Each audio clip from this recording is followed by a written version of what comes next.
Hello and thanks once again for taking the time to download and listen to a podcast from CelticUnderground.net.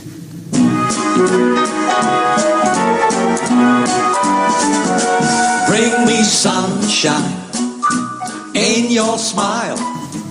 I hope you've enjoyed the last few podcasts. We've had Matt Clark, the Australian boxing manager, talking about the excellent tales from his fighter Lucas Brown and how a guy living down in Australia can be such a passionate Celtic fan. We've then had the excellent journalist Hugh McDonald exhibiting his enormous passion for our club and talking Scottish football and Scottish media environment in general. And then we had the fabulous interview with James Grant discussing Celtic music and filming videos in Japan. We will be getting on to the general chit-chat of the likes of myself and Lackey, St Anthony, Jack Lyons, Mark Cooper, just discussing Celtic and how they're performing and how everything's magic. However, prior to all of that, we have another interview, and this week it is another far-flung celebrity Celt who has a massive passion for the club but is famous in a different environment. So if you're a rugby league fan, if you are a Leeds Rhino fan in particular, then you're going to love this podcast. It's an interview with Keith Galloway. For those of you who are not rugby league fans or Leeds Rhino fans, it's still an excellent podcast with someone who's an expert in another field but still retains a passion for Celtic. Keith is from Sydney, but his dad was from Dundee. It's an excellent interview which gives a real insight into how someone far away can still have a passion for the club. Also, I think you'll like the general ethos in life that Keith has got with his ambassadorship for 3 separate charities. It's also a good insight into the challenges of working in a sporting environment and how even a bad team, even a great team as Leeds Rhino were in 2015 can quickly go into a challenging set of circumstances with a couple of personnel changes. So this is Keith Galloway. Give you all the details at the end of the podcast on how you can follow him on Twitter. However, prior to that, I was fortunate enough to, just before the AGM, attend the Brendan Rodgers press conference for the Killie game, and we've got the audio of that on first, where Brendan discusses the challenge of being a manager with the international break coming up, the Killie game, and a former charge of his at Liverpool and what his thoughts are on him. Anyway, enough of me. This is me, Harry Brady, with him, Keith Galloway, after the blessed Brendan Rodgers. As the sun from up above, bring me fun, bring me sunshine, bring me love, sweet love. Bring me fun, bring me sunshine, bring me love.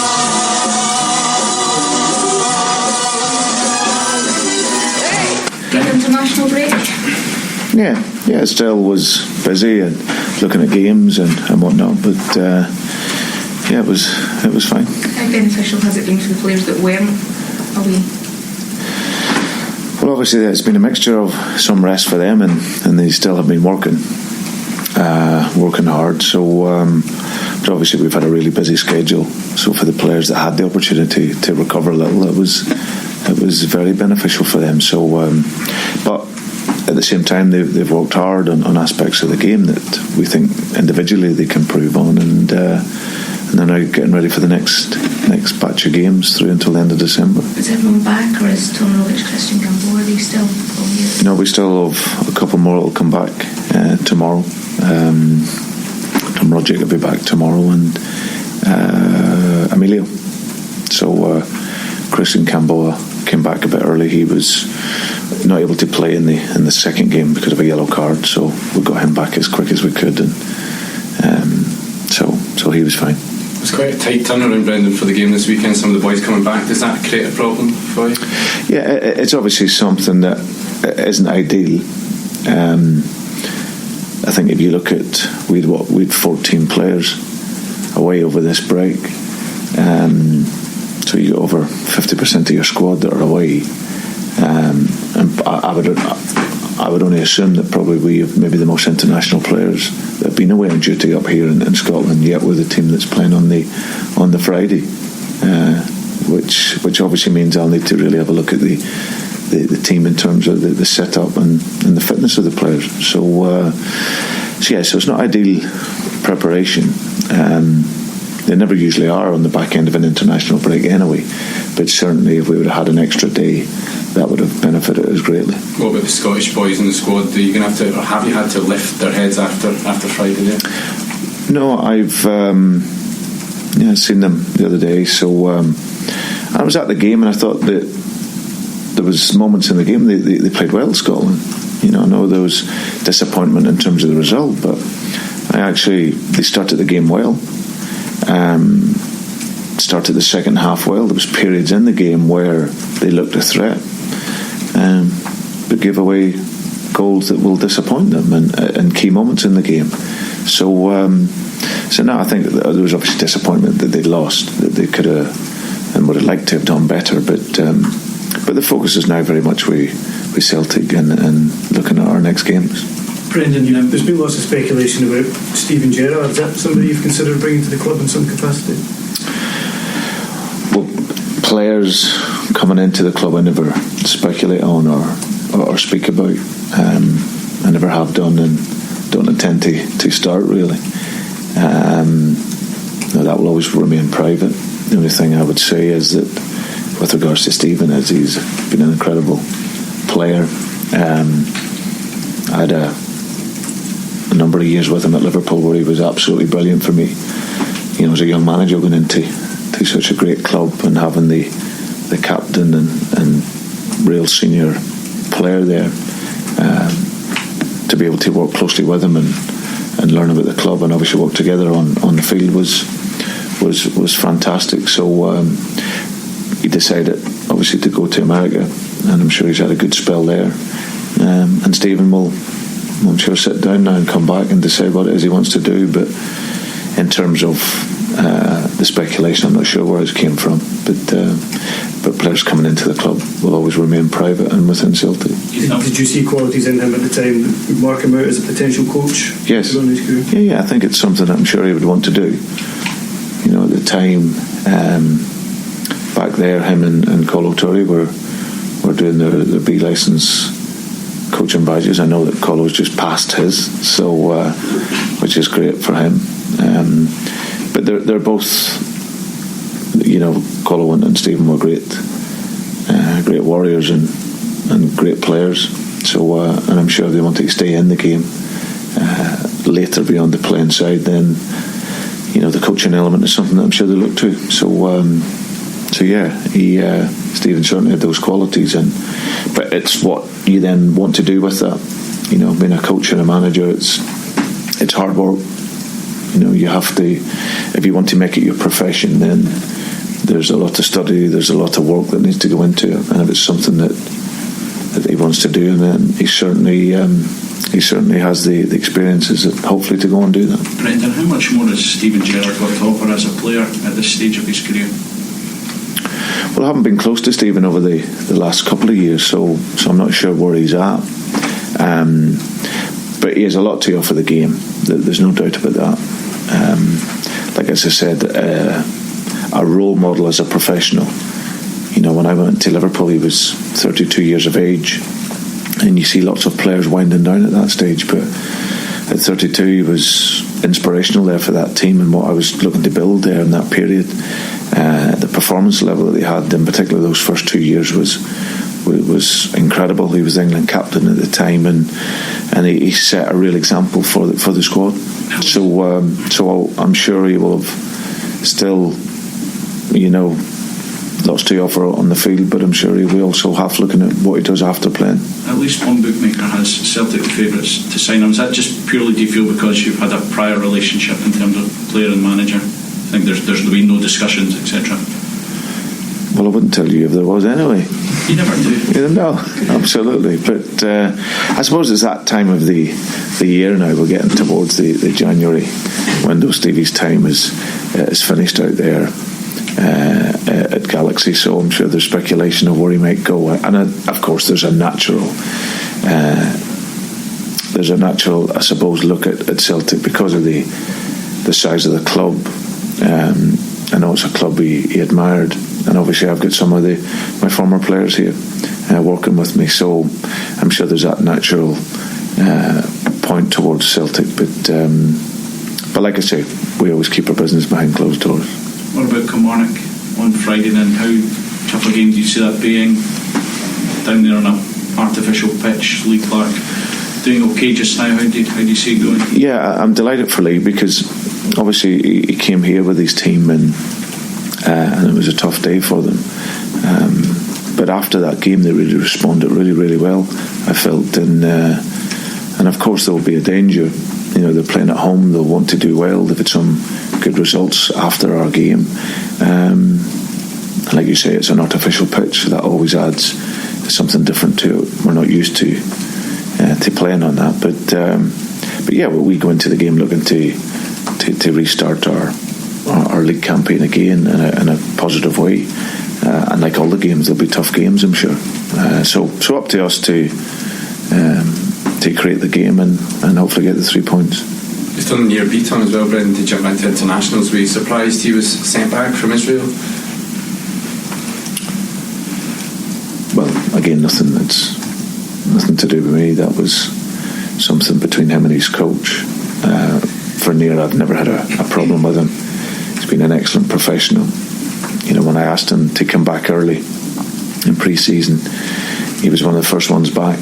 You know, he was due to have a longer rest period, but when I was appointed here and asked him to come back, he came back virtually straight away. And I've never had one issue with him in all my time here. A very important member of our squad. I've spoke to him on the issue, and like as I said, he has his opinion on it. But for me, the focus is very much with Celtic and him getting back to working here. Brendan, manager of the month for October. I think it was a particularly good month for Celtic. All wins and no goals conceded. Yeah, I think it's a mark of how the team and the staff are really working well together. So, like you say, we had got some stability with the team sort of defensively and obviously offensively, created and scored goals and won some big games. So, but we still have a lot of improvements to make within the team. You know, our control and ball possession needs to be a lot better.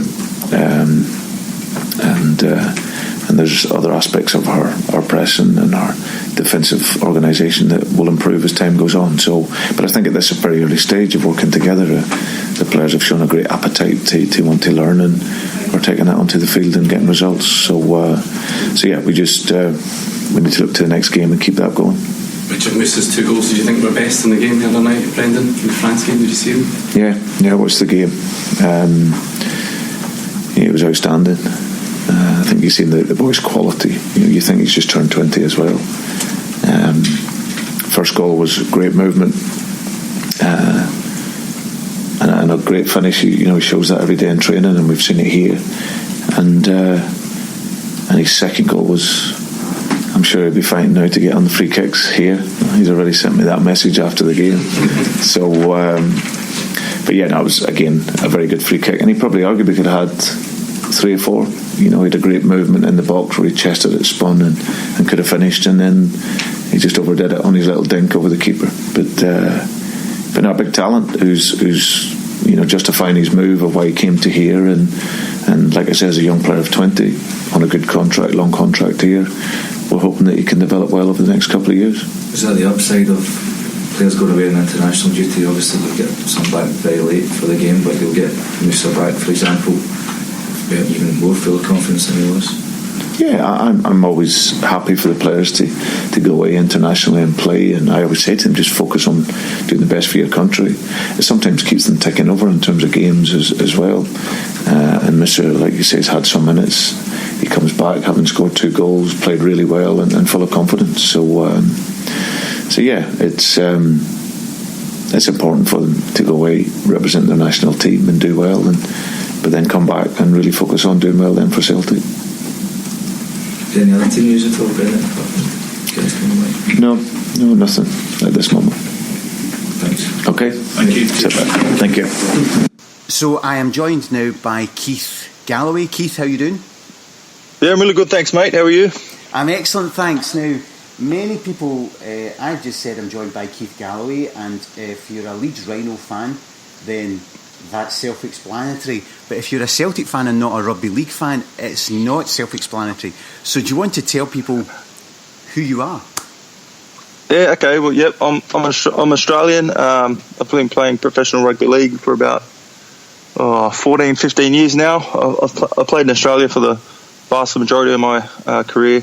And I joined the Super League in England this season. So I've played 1 year in England, and I played at the West Tigers in Australia for 10 years and the Cronulla Sharks before that. Okay, well, we'll get on to rugby league and your career in a moment, but this is a Celtic fans podcast, so I have to get you to set out why a guy playing Super League for Leeds from Australia is on a Celtic football fans podcast. Mate, I've sort of, Dad's Scottish, so he came over to Australia in his 20s and met Mum, and then Mum's Australian, and we've been brought up in Australia, obviously, but I was sort of ingrained in Celtic from an early age. So I've always sort of been passionate about Celtic, and they've always been my side. So I'm a big Celtic fan. I try and watch as many games as I can.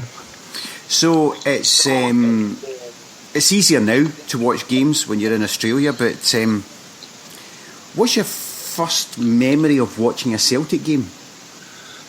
Yeah, geez, it's going a while back, because obviously in Australia the time to watch games is, when you're a young kid, you sort of half remembering watching games but falling asleep during them and stuff like that.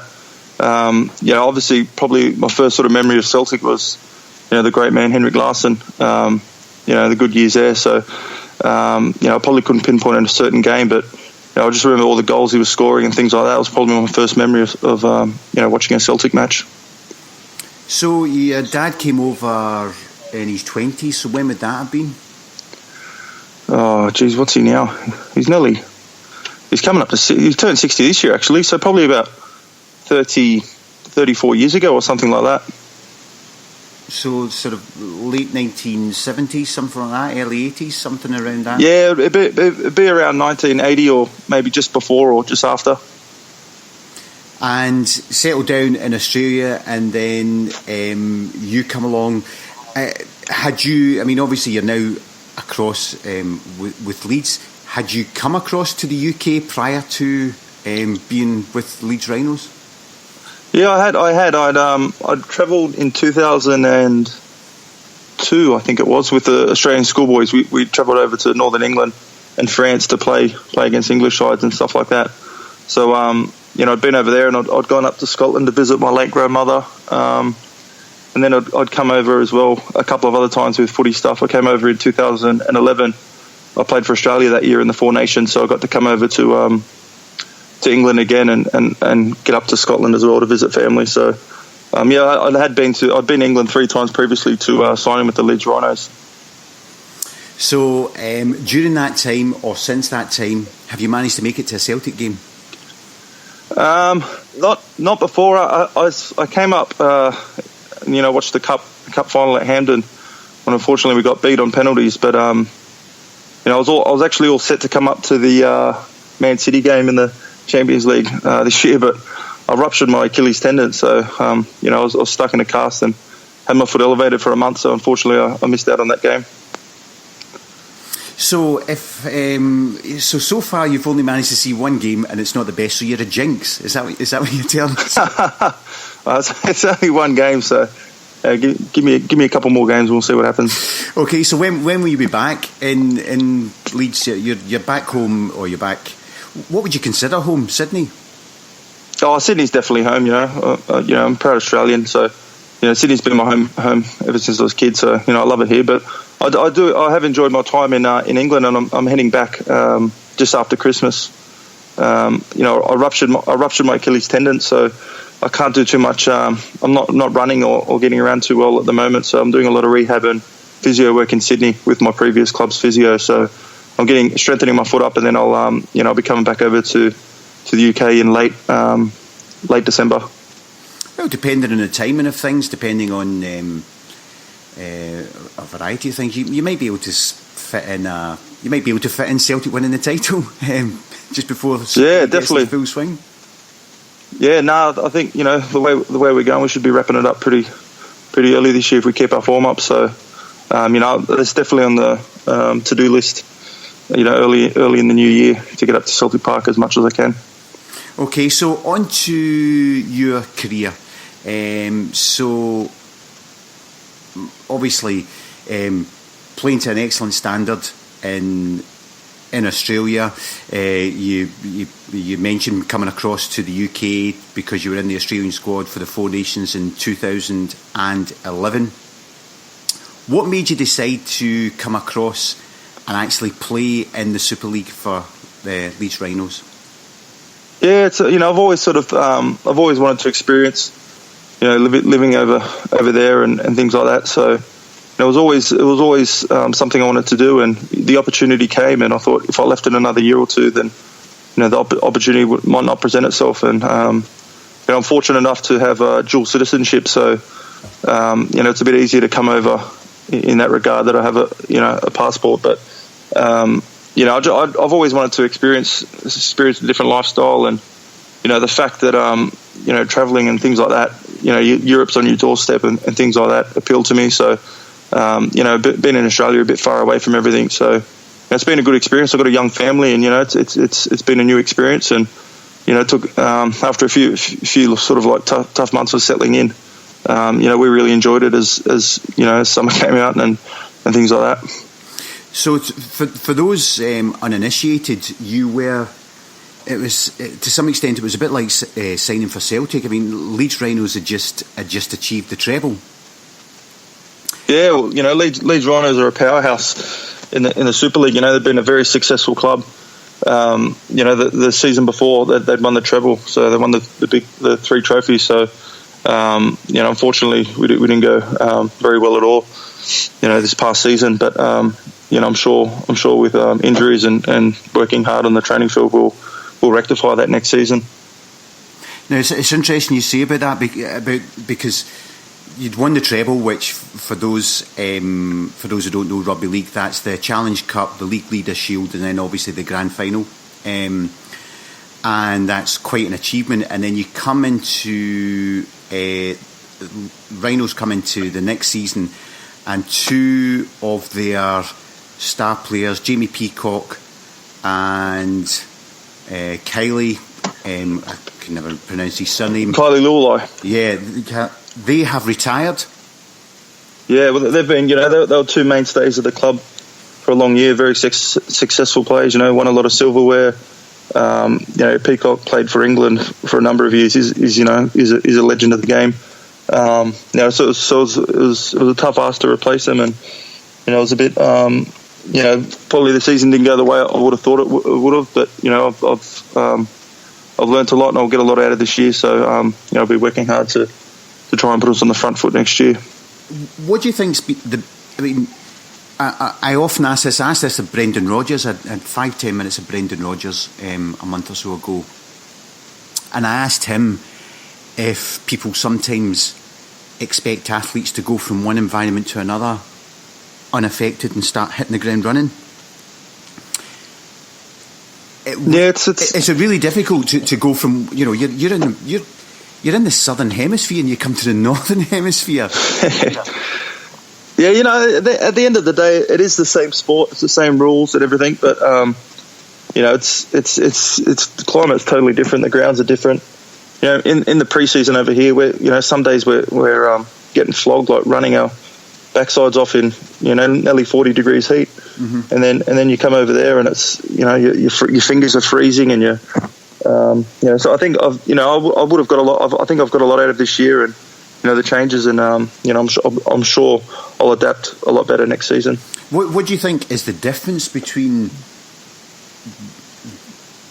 Southern Hemisphere and Northern Hemisphere in terms of the way that the game is played? It's probably, I'm probably not out of term saying it, but the NRL's the supreme competition in terms of rugby league. Australia's always successful, and the NRL teams probably win or pretty much always win the World Club Challenge, give or take one game here or there. But it's probably the grounds are a bit harder to run, especially in winter over in the UK, but it's very physical in England and things like that. So as a forward, it's not too different. It's just those early winter games where it's very slippery and things like that. Is it a looser style of play in England compared to Australia? Yeah, I think so. I think the NRL is a lot more structured. Teams are very probably a bit more robot-like. Players will hit it up and don't make too many mistakes. Where in the Super League, players will chance their arms and throw a pass that might not come off, but they'll throw it and things like that. So they chance their arm a bit more in the Super League, where I think in the NRL it's a bit more structured. So things, how much lead-in time did you get before the first game for Rhinos? For Rhinos, see, I came over to the UK pretty much the 1st of December, and I trained for a month or two before the season started in early February. But we had a few trials and stuff like that. So, but in Australia, you probably start in November, pre-season November. So you've got about 3 months of training before you actually play a game. So, for those who don't know, you said it was a bit more challenging than expected. It was a bit more challenging because you sort of not that long into the season, you were bottom of the league. Now, one of the interesting things is that the Super League have introduced the league structure that was talked about in Scottish football of the league splitting into 3/8s. Does that cause a lot of pressure early on, knowing that straight away you're looking at being in a bottom section, which might very quickly have you in playoffs with people from the league below? Yeah, it's something that didn't really cross our minds until halfway through the season, where we just lost game after game after game. You lose one or two and you think, no, we'll be right. And then all those losses start building up, and then you're up against it. So it probably didn't cross our minds until, as the season went on. But, once you realise you're in that, luckily we hit form towards the end of the year, where we'll sort of, we performed really well. We end up winning that middle eights, it was called. But, it can be quite stressful because, some players, I'm not sure if anyone knows, but it's a £1 million game where the 4th and 5th from that second that middle eights played each other, and people's jobs are on the line. So Salford beat Hull KR there, and pretty much all the Hull KR boys' contracts got changed. You're null and void, so you've got to renegotiate, or the club can terminate your contracts if they want to. And also during that time, Leeds star man from last season, Zach Hardaker, he went the opposite direction to you. He went down to NRL. Yeah. All of those things you must have been sitting there and looking at everybody else in the dressing room thinking, that was a great move I made to Leeds. Yeah, well, I think a lot of boys in the Super League have aspirations of testing themselves in the NRL. Like I said, without being disrespectful, the NRL's the strongest competition in the world. So I think a lot of English lads like to test themselves down there. And Zach got the opportunity, and he went down there and played with Penrith, played a bit of first grade. Now he's back at Castleford in the Super League. So we'll be playing against him next year. And so you're hopeful that things will be better next season, and that Rhinos will be back playing in the upper sections of the league. Have you got any? I mean, I know that the sort of under 18s, sort of 16 to 18-year-old age group at Rhinos have got some really good players. Have you got any? Are you aware of anybody coming through that's going to help take the team forward? Yeah, Leeds have got one of the strongest academies, in England for rugby league. So they're always producing, young talent. It shows in our first grade squad where the number of homegrown players in the squad. There's some good young players coming through. Cam Smith, he played a bit of first grade this year. He would have got a lot out of that experience-wise. So he'll be better for it next year. There's a fullback Ashton Golding's come through. There's a lot of young Jordan Lilly's come through. So there's a lot of good players that are coming through. And we had a terrible run with injuries last season. So I'm sure we won't get as many injuries. And I think the boys are going to learn that much out of how much all those losses hurt this year. That I think we're going to be stronger for it next season. Just as a sportsman in a team, when you've got big personalities in the dressing room leave, you're losing games, people are picking up injuries, niggling injuries, more severe injuries than yourself. How does the dressing room turn that around to win the games that you need to win? Yeah, well, we lost a lot of experience, like you said, this year. So, I think it's, we've got to learn something from that this year. I think some of our senior boys have got to take more control and pick the dressing room up and lead by example. So, we went through some very tough times this year, but it can only make us stronger. And the boys have started training over there, and I'm sure everyone's ripping in and training hard to make next season a lot more successful. So what exactly is your injury? I sort of I pretty much tore my Achilles off the bone. So I did that in the second last game of the year. So in terms of comeback, I'm about probably 6 months away from. It's a 6-month layoff from return to field, give or take a month or two. So there's not much I can do over there at the moment. So I've got I was actually going to play for. I was lining up to play for Scotland in the Four Nations, but obviously with this injury, I pulled out. Couldn't play that. So I'm just back in Australia with the wife and 2 kids and seeing family and doing all my physio here. But hopefully I'll get a lot stronger by the time I'm back there, and I should be running and progressing things along. I know one of my friends is a sports scientist, and he often talks about how quickly you can lose elements of your fitness, although it's not 100% it goes down.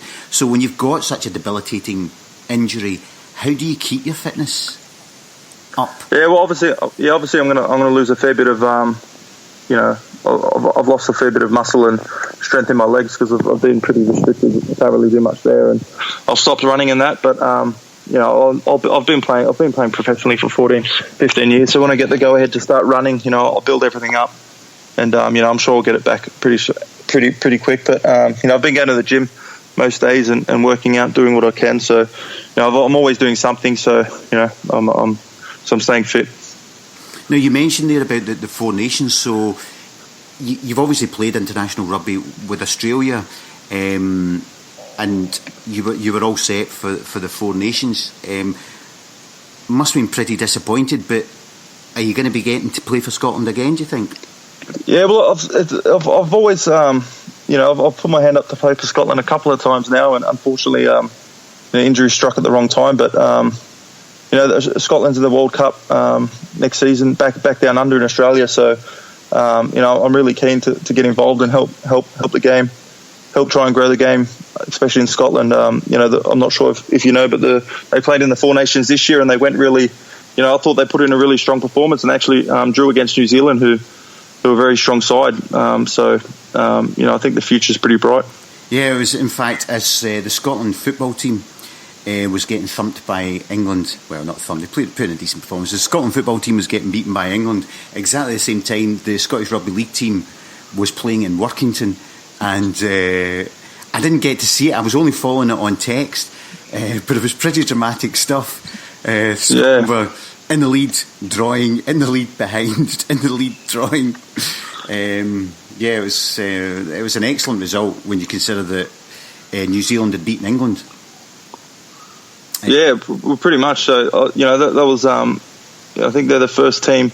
The big three in rugby league are Australia, New Zealand, and England. And I think Scotland's the first team out of those big three sides to take a point off one of those sides, and they drew against New Zealand, which is massive. They've got so many world class players. So it was great. It was great for Scottish Rugby League.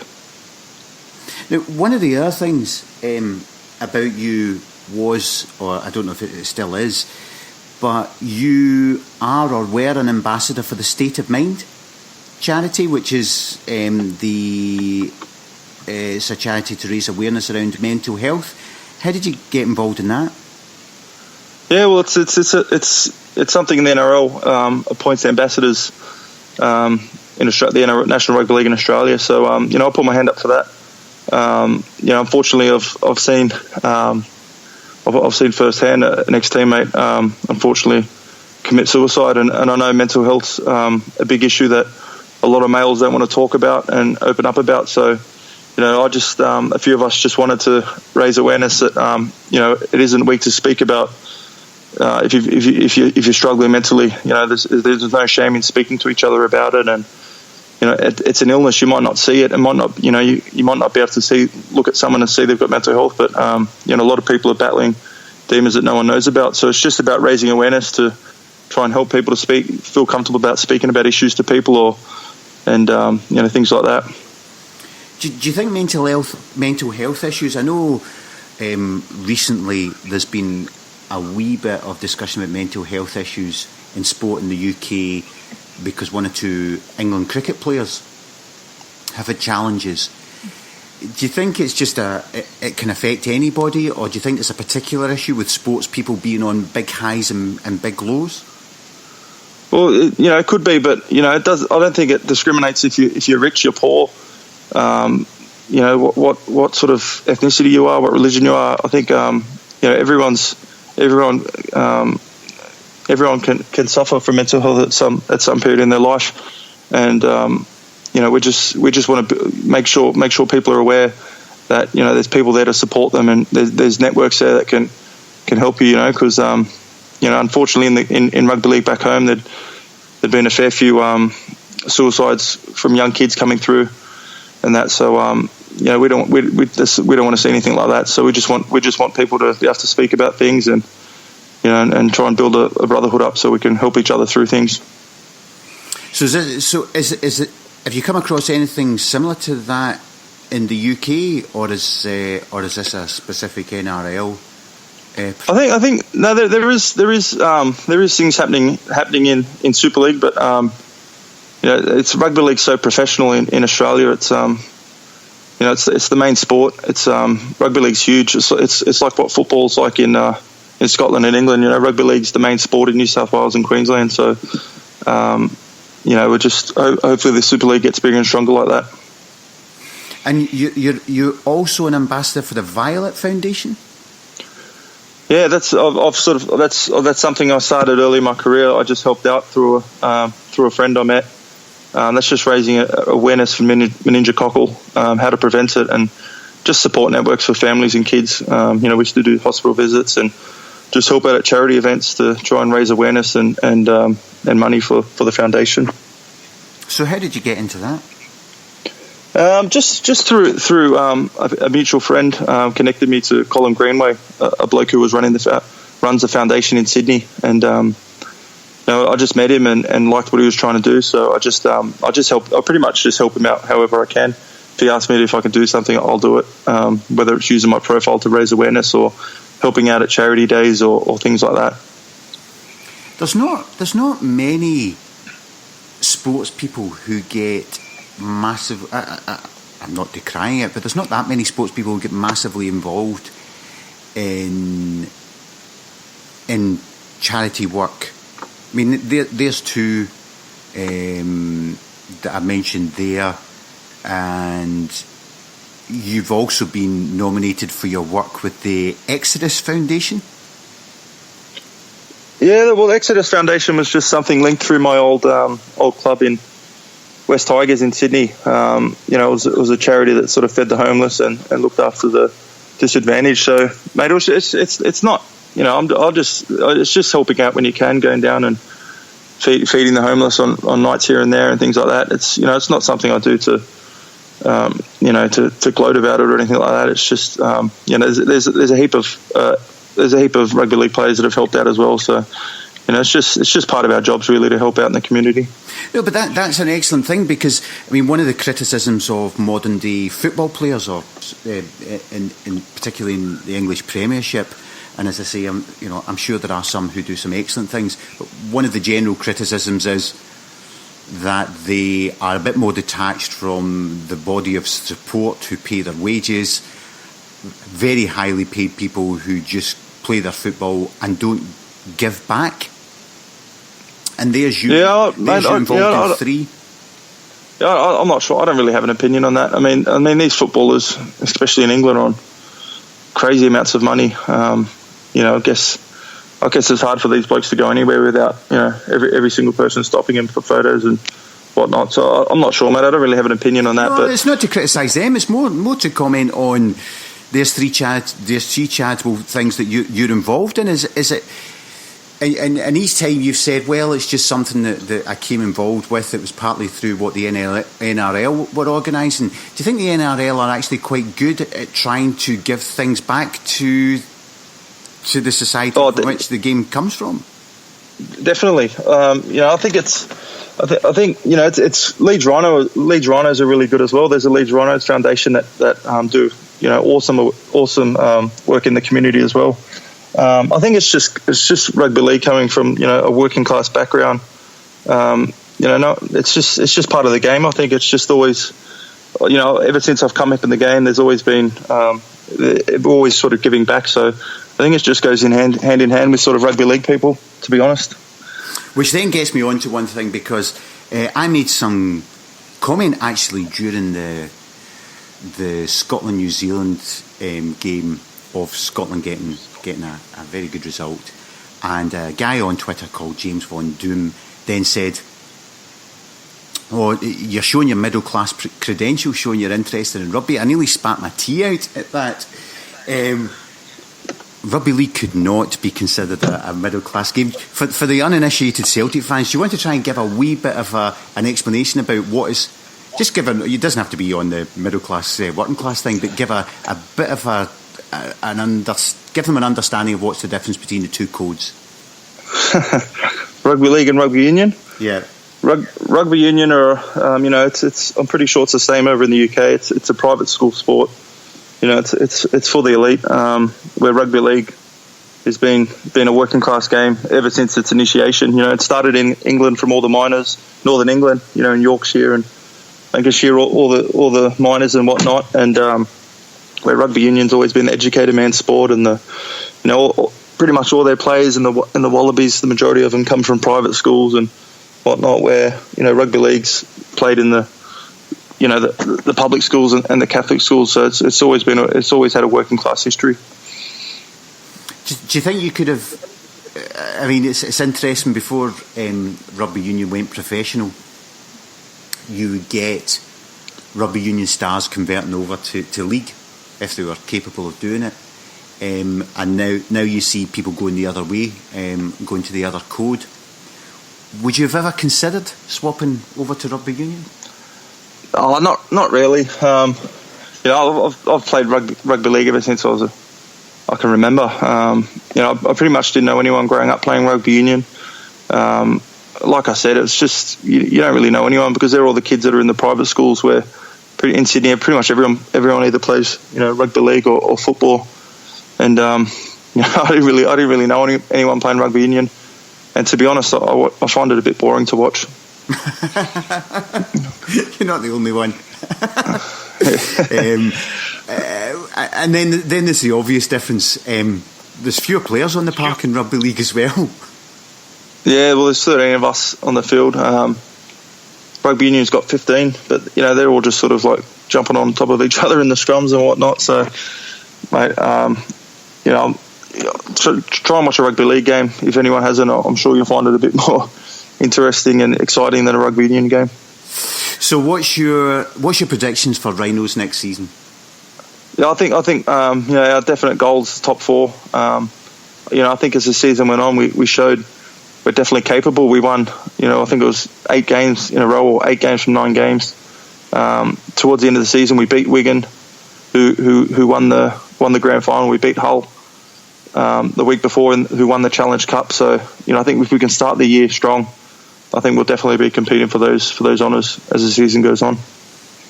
And for one special listener to our podcast, how do you see the Hull teams performing this season? The Hull FC? Yeah. Yeah, they were really strong last year. They were, definitely one of the top. They won the Challenge Cup, and they were just missed out. Got beat in the semi-final in the just before the grand final. So, they're going to be strong, really strong again. And they've recruited well. They've got Albert Kelly, Australian halfback who goes really well. So they're going to be one of the teams to beat again. So you're going to come across in the new year. You'll be back to full fitness by that point. Yeah, I should be close. It's like I said, it's a long recovery, this injury, but I'm hopeful. If I miss some games at the start of the year, it'll be minimal. If I miss, hopefully the most I'll miss will be about a month of games. So I'll be building my fitness and strength up. So once I'm ready to play, I'm 100%. Now, you've mentioned kids. For those who go on Twitter, they may have seen your kids and you permanently wearing Celtic strips. I got my boy in the Celtic top. Daughter's only about she's 9 weeks now, so I don't think the wife wants to wear a football top, so I'm gonna have to change that. And for those wanting to know, it's KGalloway85 on Twitter. So, what are your thoughts of Celtic under Brendan Rodgers? Unreal. I think when I heard he was signing, I think I heard a rumour a day or two before he was going to be the man for the job, and when they announced that, I think it was a massive signing for Celtic and for football up there as well. He's world class. You've seen what he nearly done at Liverpool a few years ago, and he's taken Celtic to another level. I think we've gone really well in the Champions League. One or two games we've been a bit disappointing in, but I think we've competed in just about every game in domestic league. We just look unstoppable at the moment. So it's been a really exciting year so far. I mean, I don't know about you. My hope is that we can keep Dembele for at least maybe 18 months, 2 years. I don't see, just the nature of why would it come to us. I don't see us being able to hold on to them for much longer than that. Do you see him hanging about for any length of time? Well, funny you said that. I actually tweeted about that after he scored 2 goals for France in the 21s yesterday or the day before. I was actually surprised that we got him when I saw a number of the English clubs that were linked to him. With the money they can offer and stuff like that. So the way he's going, it's going to be very hard to keep hold of him. But if he gave us another season after this, I'd be over the moon. If not, I'm sure we'll get some money. So a fair transfer fee from him. But I'd rather him stay at Celtic for as many years as possible. So we've got a couple of games coming up in the next week. We've got Kilmarnock away on Friday night. So if there's a 7:45 Friday night kickoff here, what time is that over with you? 7:45. That will be in the morning. I think should be 6:45 in the morning. Yeah.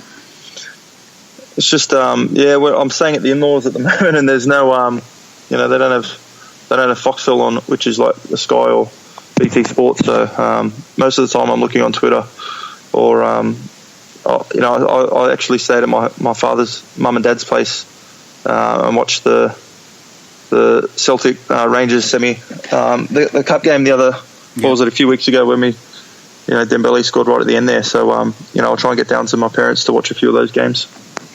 So what's your prediction for the score on Friday night? I'll go 3-0 us. Okay, now the only thing to bear in mind, there are one or two Celtic players who are actually playing right now, and then to make it halfway across the world to come back, and then the next game after that is on Wednesday the 23rd at home to Barcelona. Do you think you'll manage to? Are you going to find yourself somewhere where you might? Yeah, I'll be watching that. I before I moved over, I used to get into the cheese bar in the city there with the Celtic Sydney Celtic Supporters Club and watch a few games. So I think my foot's a bit better now. So I'll try and get in there to watch a few games with all the the Hoop supporters in there as well. So I'll find my way in there for maybe that game. Do they know you in there? Yeah, I know a fair few of the people in there. So it's always a good laugh, and we've sort of had boat cruises, and there's always events. So they're all a passionate bunch. So it's always good crack when we go in there to watch games with everyone. So what's your prediction for the score in the Barcelona game? It's always tough against Barcelona, isn't it? There's two predictions. What's your head say and what's your heart say? The head says I think Barcelona with their will probably, well, they should beat us anyway, shouldn't they? Yeah. But anything can happen at Celtic Park, especially in European nights. So I think if we could scrape a point off them, it'd be fantastic. But I'd probably lean towards them winning 2-1, unfortunately.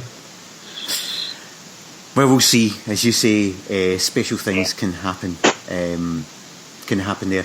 I've just got one final question that my mate asked me to ask you, which is, will you be joining Anthony Mullally in converting to vegetarianism? Was that on Twitter? Was it? No, it's one of my mates. He lives in Leeds. Oh, okay. He's one of my good mates. He's been trying to convert me for a long time, but I love my meat too much. So I'll try one day. I'll eat vegetarian with him for one day and see how I go. Well, with that, I know you're a very busy man with rehabilitation and enjoying. Can you just ask one thing? Can you stop showing pictures of glorious sunshine at 9 o'clock in the morning when it's peeing down with rain here? I'll try not to, but I'm just showing everyone, advertising how nice Sydney is, really. Right, so if we all come across, you'll buy us all a pint. Is that what you're saying? Yeah, I could. How many people are we talking about? I don't know. Maybe we get about 8,000 listeners. So if we all come across, you'll get us all a pint. I'll tell you where you can get a good pint. Well, they're called schooners over here. Not too many people serve pints here, but I'm sure I'll buy you one. Right. Okay. With that, I will say, Keith Galloway, thanks very much for your time. No, thank you. It's been enjoyable, mate. I've really enjoyed it. So thanks for having me on. No problem.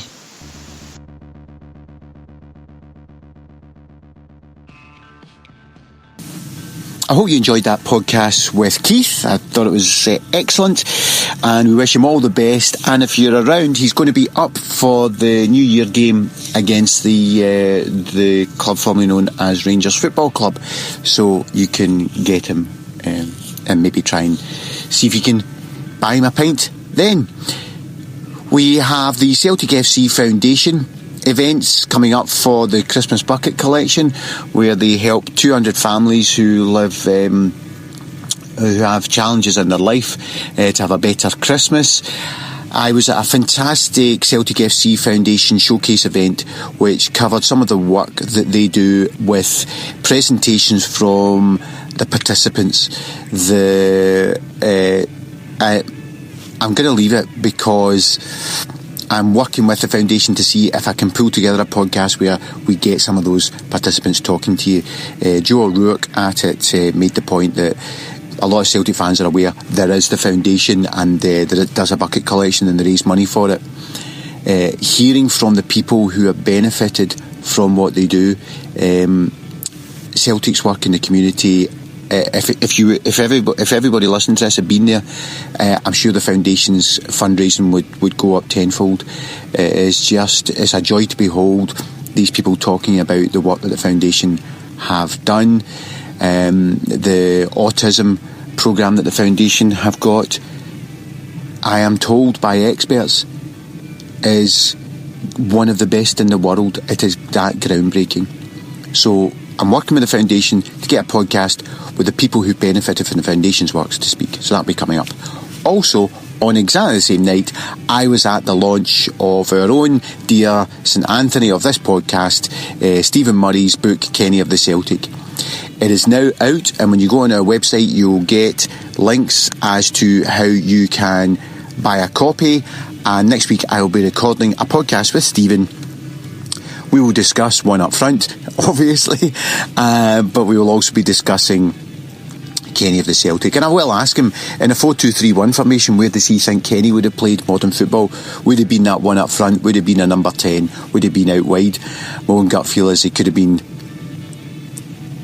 any one of 4 positions. Anyway, I hope you enjoyed the podcast. Plenty more to come. It's magic being a Celtic fan just now. I will say thank you to everybody who ever appears on our podcast for giving the time for nothing, and thank you for listening. This is me, Harry Brady, saying good night and God bless.